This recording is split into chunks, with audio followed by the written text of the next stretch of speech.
Julius RUTO-Kessess.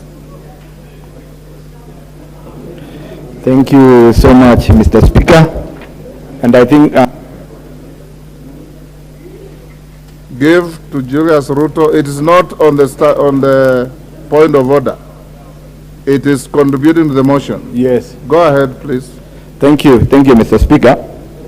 And as I contribute to the motion, but it is also good that, Mr. Speaker, you are raising a point of concern on the missing of an honorable member. And it is also our responsibility in this House to know where our colleagues are, appreciating the fact that even within our neighborhood, we are experiencing some challenges like Sudan, and even an honorable member's whereabouts is not known. It is your responsibility and our responsibility, being a vetted member, being a sworn-in member, to carry responsibilities in this honorable institution, and therefore we should know its whereabouts as a concern and the way Kenyans would be expecting. To this particular motion, Mr. Speaker, as we seek to ratify the conventions that are being undertaken internationally, including one that considers the issues of parenting of our children and the challenges we keep experiencing here and there, knowing that human beings always move across geographical locations and to some extent social interactions that end up increasing or causing issues like parenting have to be looked at beyond our boundaries. But then, Mr. Speaker, my point of concern in this particular motion is a bit of caution, in that some of the ratifications, including this, that requires legal implication.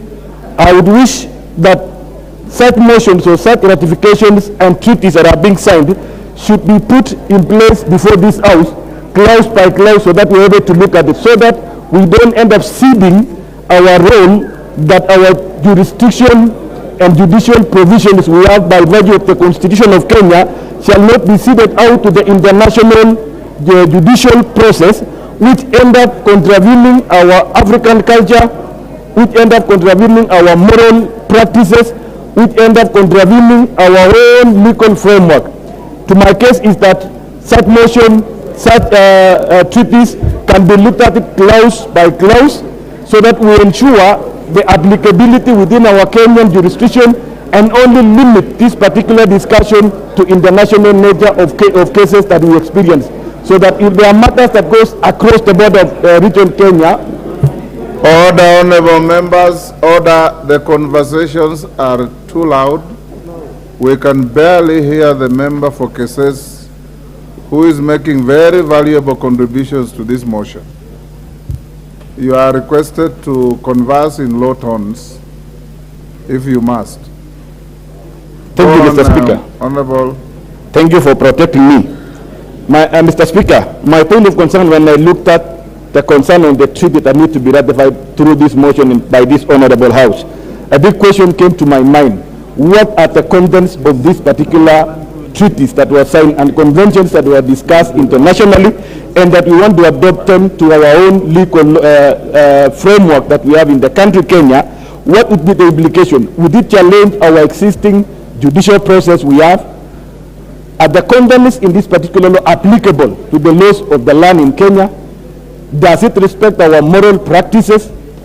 Does it adopt and appreciate our cultural processes that we have? Because we know as Kenya country, what puts us together are the values and our cultural practices that have been there before and up to now. So it is good and ideal for this particular honorable House henceforth to scrutinize, maybe through the committee of the House, to look at each and every particular clause by clause, interpret it, and look at the legal implication into it, so that we don't end up approving a process that will be selling out our particular role and powers for this particular country.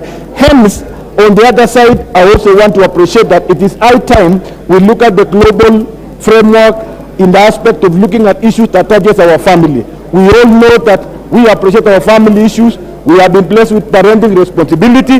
This is a blessing from God that was given to us.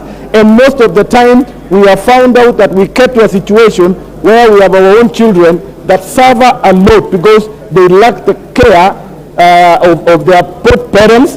At times, one of the parents end up by bad incident or by unfortunate incident, we lose one of the parents and we leave our child in the mercies of the charitable organization or to the laws and the fairness of this particular society, and end up bringing out children who are devastated, who are depressed, and of course, in the long run, we bring out the current challenges we experience in our society, the social challenges, including criminals that we bring in from our children we raise because of lack of paternity or care that our children deserve.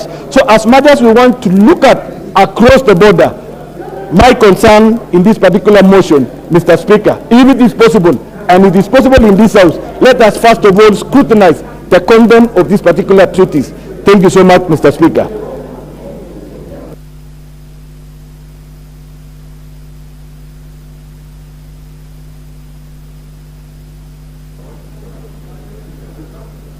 The Honorable Gertrude Mbeyu. Are you on the screen on this motion?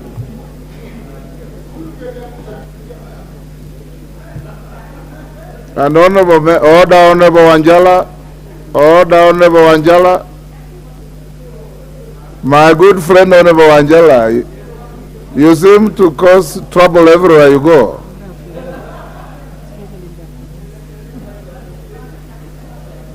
Honorable members, the screen is full. I don't know if you have key